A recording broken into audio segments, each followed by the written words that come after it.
So, eat with me, guys. Good morning, everyone. So, as girly na nag-boarding house, so this is what we eat kapag holiday, guys. Walang pasok ngayon. So, these are my foods, guys. I'm gonna show it to you. So, yan. Coffee with milk and sugar.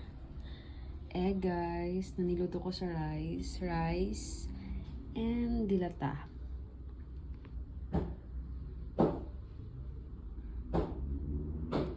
Let's eat.